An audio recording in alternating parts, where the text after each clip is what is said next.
आपके बीच में आने का निमंत्रण मिला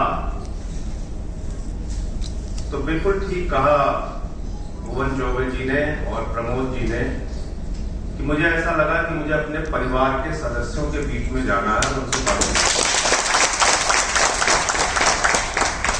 और ये बात मैं इसलिए कह रहा हूं कि आज एक ऐसे दौर में पत्रकारिता को बचाना, एक ऐसे दौर में सच्ची खबरें लोगों तक पहुंचाना, एक ऐसे दौर में जब एक अघोषित आपातकाल की स्थिति है, पत्रकारिता को जीवित रखना, इसका सर्वोच्च कार्य और सर्वश्रेष्ठ कार्य अगर कोई कर रही है संस्था तो वो है पीटीआई, जिसके जरिए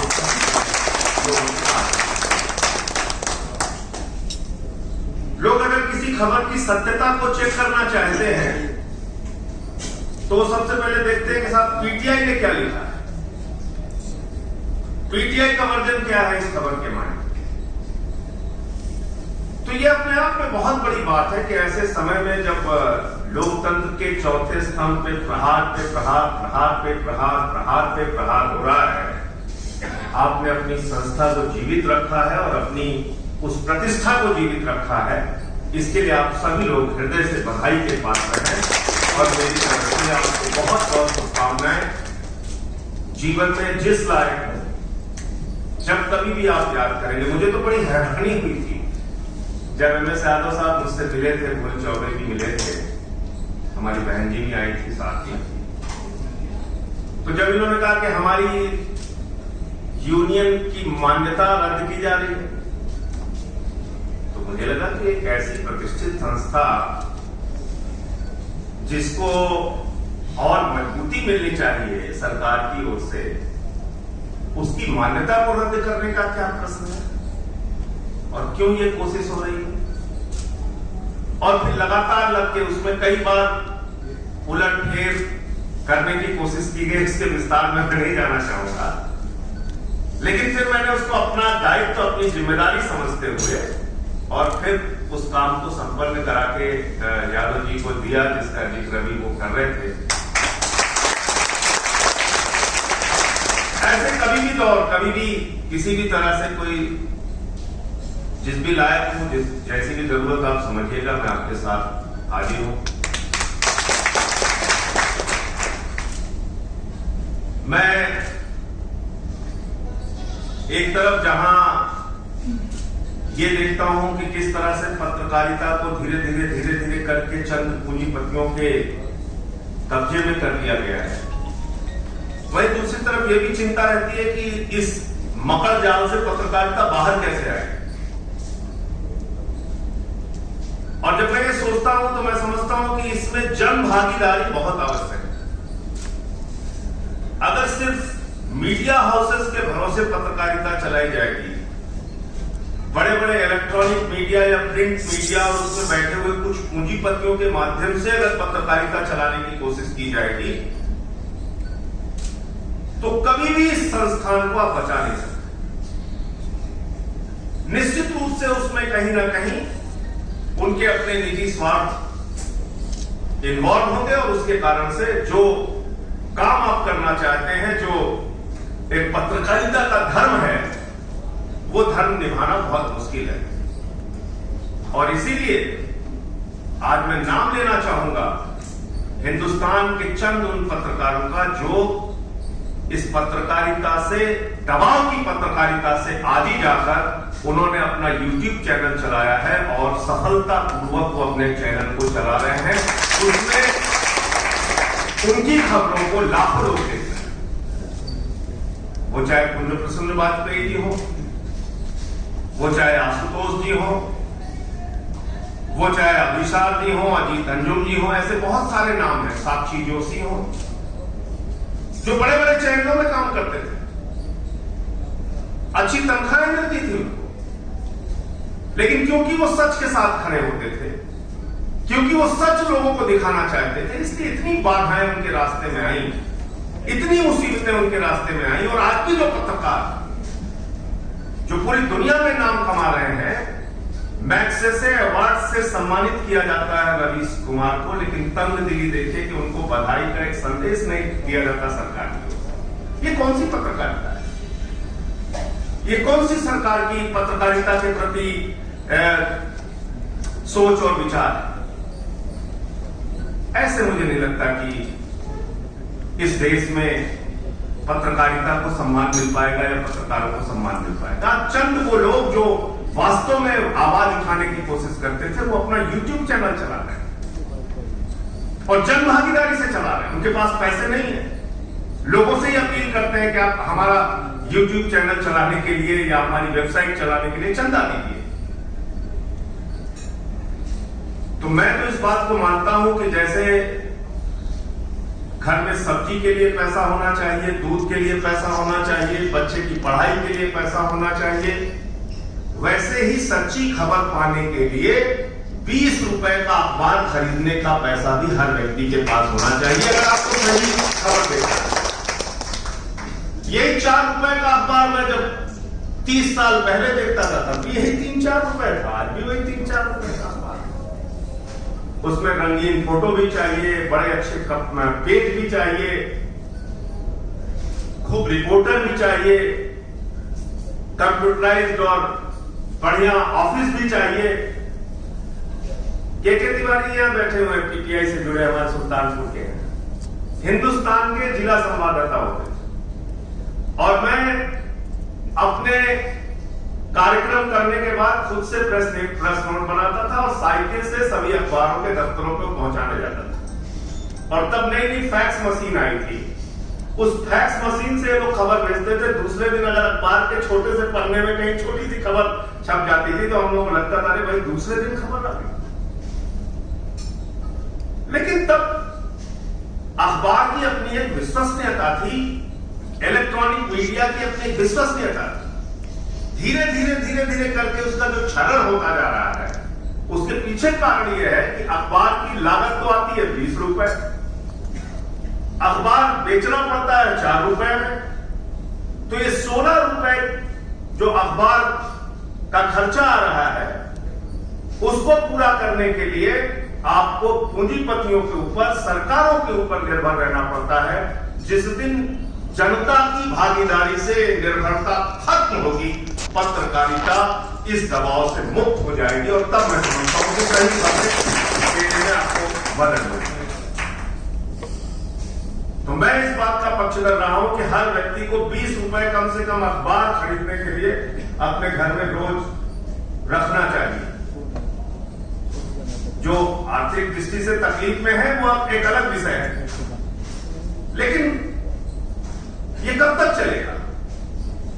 कब तक दबाव में पत्रकारिता जीवित रहेगी? आज एक स्ट्रिंगर को, एक कस्बे में काम करने वाले पत्रकार को कितनी जोखिम उठानी पड़ती है। उसने किसी लैंड माफिया के खिलाफ खबर रख दी तो उस पर गोली चल जाए।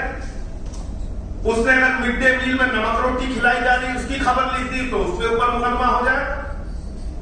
उसने अगर जिले के जिलाधिकारी के खिलाफ, एसडीएम के खिलाफ, एसपी के खिलाफ, थाने के खिलाफ कोई खबर दिखा दी तो उस पर मुकदमा हो जाएगा। कितनी दुश्वारियों में, कितनी तकलीफ में वो पत्रकारिता करता है, लेकिन उसकी तनख्वाह कितनी है? महीने का 1500 रुपए, 2000 रुपए। कैसे चलाएगा अपना परिवार? कैसे करेगा वो सच्ची पत्रकारिता?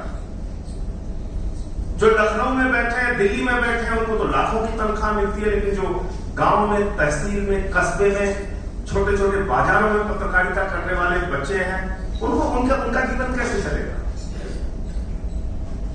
उनके ऊपर दलाली के भी आरोप लग जाते हैं, उनके ऊपर तमाम तरीके के आरोप भी लग जाते हैं। तो एक जान का खतरा, जोखिम, और दूसरे भ्रष्टाचार का आरोप।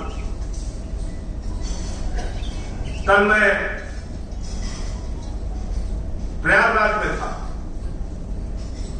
और वहां एक टीवी चैनल के कार्यक्रम में था। तमाम सवाल पूछे गए और आज मीडिया हाउसेस पे ठप्पा लगा हुआ है। ये टीवी चैनल देखोगे तो इसका है, ये टीवी चैनल देखोगे तो इसका है, ये टीवी, सब जानते हैं। एंकर्स पे ठप्पा लगा हुआ है। ये एंकर बैठा हुआ है तो इस पार्टी की बात करेगा, वो एंकर बैठा हुआ है तो उस पार्टी की। एक होड़ सी मची हुई है और इस होड़ में, इस अंधी दौड़ में सबसे तेज दिखाने के चक्कर में, ब्रेकिंग दिखाने के चक्कर में पीटीआई जैसी संस्था जो खबरों को परख कर, जांच कर, सत्यता को सामने लाती है, ऐसी संस्थाओं के लिए मुश्किल होती है। इसलिए मैं चाहता हूं कि ये एक अभियान पूरे हिंदुस्तान में चलना चाहिए कि सच्ची खबरें लोगों तक कैसे पहुंचे, उसका रास्ता जन भागीदारी से निकालने का प्रयास हिंदुस्तान में। हर चीज का टैक्स लगाते हो, एक टैक्स इस बात के लिए भी लगा दो कि खबरें लोगों को सही मिल सके, सही खबरों के लिए भी टैक्स लगा दो। अगर आपके बारे में आप सोचिए, सरबजीत सिंह को लेकर खबर चल गई पूरे हिंदुस्तान कि उनको पाकिस्तान से रिहा किया जा रहा है और गांव की तस्वीरें आने लगी और ढोल बजने लगे और मिठाई, याद है ना आपको, जिन पे एक फिल्म बनी और पता चला कि बाद में नहीं बचा पाए, जान चली गई जेल के अंदर पाकिस्तान में। ऐसी खबरें एक नहीं अनेक मैं आपको बता सकता हूं, जिसमें तेज दिखाने के चक्कर में, सबसे पहले दिखाने के चक्कर में, ब्रेकिंग दिखाने के चक्कर में, सबको पीछे छोड़ने के चक्कर में खबर की सत्यता ही पीछे हो जाती है। एक लाइन किसी चैनल पे चल गई, वही लाइन सबको चलाना है। उसका क्या असर पड़ रहा है, किस तरीके से उसका प्रभाव लोगों पर पड़ रहा है, इसकी कोई चिंता नहीं। आज एक खबर अगर टीवी चैनल पे चल जाती है, 1 मिनट में करोड़ों लोगों तक वो खबर पहुंचती। व्हाट्सएप पे एक कोई आप भड़काऊ चीज फैलाना चाहें तो 3 मिनट में पूरे हिंदुस्तान में उसको फैलाया जा सकता है। सोशल मीडिया का दौर है, उसका सदुपयोग भी है, उसका दुरुपयोग भी है। तो मैं ये समझता हूं कि आज अगर पत्रकारिता को, हम सबको बचाना है, लोकतंत्र के इस चौथे स्तंभ को बचाना है, तो सबसे बड़ी जरूरत है बड़े बड़े पूंजीपतियों के शिकंजे से पत्रकारिता को बाहर करो। ये अभियान जब तक नहीं चलाया जाएगा, सच्ची और अच्छी और निष्पक्ष पत्रकारिता नहीं। उनके अपने इंटरेस्ट है, उनके इंटरेस्ट सरकार से जुड़े और सरकार के मुताबिक फिर काम करना है। किसी की भी गवर्नमेंट, किसी की भी सरकार।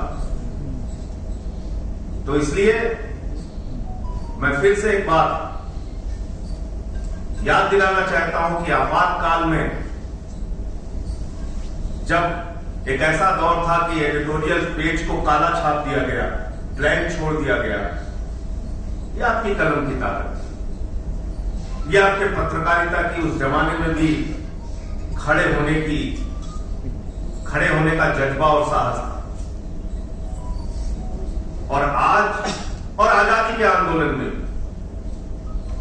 और आज अगर एक मकड़ जाल में पत्रकारिता फंसी हुई है, तो पीटीआई जैसी संस्था जिसने अपनी निष्पक्षता, अपनी ईमानदारी और सच्ची खबरें लोगों तक पहुंचाने का जिम्मा अपने कंधों पर उठाया है, मैं इस यूनियन के सभी पदाधिकारियों को आज के सम्मेलन के लिए हृदय से बधाई और शुभकामनाएं देते हुए उम्मीद करता हूं कि इस पत्रकारिता के पवित्र कर्म को, लोकतंत्र के इस चौथे स्तंभ को बचाने के लिए एक बड़ी मुहिम आप सब चलाएंगे और जन भागीदारी की पत्रकारिता हो, जिसमें जनता के सहयोग से अखबार चले, जनता के सहयोग से टीवी चैनल चले, जनता के सहयोग से जनता को सही खबरें पहुंचाई जाएं और आपकी निर्भरता पूंजीपतियों और सरकारों पर न रहे। बहुत बहुत धन्यवाद, आपने मुझे बुलाया।